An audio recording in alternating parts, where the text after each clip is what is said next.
Maria Montessori, Her Life and Work by E. M. Standing. Part 1, Life of Dr. Maria Montessori. Chapter 1, Preparation, and what you're getting. Section 1, Early Years. When I was at school, we had a teacher whose fixed idea was to make us learn by heart the lives of famous women in order to incite us to imitate them. The exhortation which accompanied these narrations was always the same. You should try to become famous. Would you not like to become famous? Oh, no, I replied dryly one day. I shall never be that. I care too much for the children of the future to add yet another biography to the list. In spite of this praiseworthy desire, fame did come to that schoolgirl when she grew up, and with it, yet another biography to add to the list. Maria Montessori was born at Caravel in the province of Ancona on August 31st in the year of 1870, the year in which Italy first became a united nation. Her father, Alessandro Montessori, was descended from a noble family from Bologna. He was a typical conservative of the old school, a military man who, in his time, had been commended for bravery in action. To the end of his life he was dignified and soldierly in his bearing, and well known for his punctilious politeness.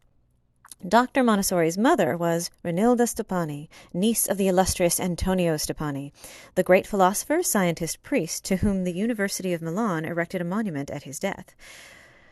Renilde Montessori was a lady of singular piety and charm, and between the daughter and the mother, whom she resembled in appearance and temperament, there grew up an affection and understanding which remained unchanged through all the vicissitudes of Maria's life until death separated them in the year 1912. There are still some people who think that the Montessori method consists in allowing children to do just what they like. This was emphatically not the method employed in Maria's home. Her mother believed in discipline, and Maria's life was none the less happy on account of it. One day, on coming back from a month's holiday, little Maria began to complain. "I am hungry. I want something to eat." "You must wait a little while, dear," replied the mother. But the child would not wait, and became so insistent that her mother, opening a cupboard and finding a piece of bread left there from a month before, said, "If you cannot wait, take this." Every day Maria had to do a certain amount of knitting for the poor.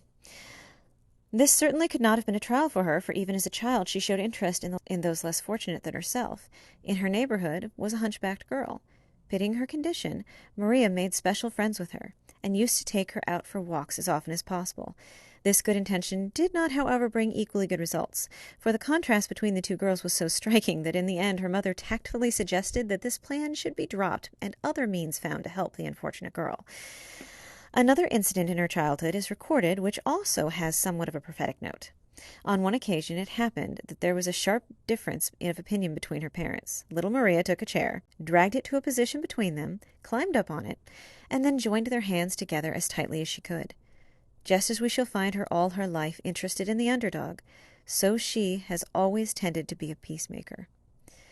In fact, her whole life's work could be summed up as an effort to bring to an end the age-long struggle which has been waged and still is being waged between the child and the adult, a struggle which, as we shall see later, is no less real because it is carried on unconsciously. Maria's childhood was spent in Ancona, where she attended the usual state day school. As a young child, it would seem that she was without any special scholastic ambitions. One day she met one of her little companions crying bitterly because she had not been moved up into another class. "I could not understand this," said Montessori, because, as I told her, "one room seemed to me just as good as another." Maria must have seemed at times a rather odd and puzzling child, and not only to her teachers, but to her school companions. When playing with these, she was generally the leader. She would sometimes make the most unexpected remarks, as when, to express her disapproval, she would exclaim contemptuously, "You! Why are you not even born yet?" Was she, even at that time, dimly aware of her doctrine that the development of the individual can be described as a succession of new births at consecutively higher levels? Anyway, her companions objected to this treatment, complaining to their parents, "She says we're not even born yet!"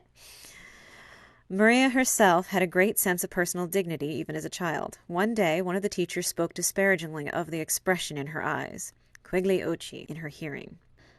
As a protest, Maria never raised those eyes in the presence of that teacher again. This incident, trifling in itself, is worth recording in view of the great importance Montessori placed in her system of treating even the smallest child with a respect that amounts almost to reverence.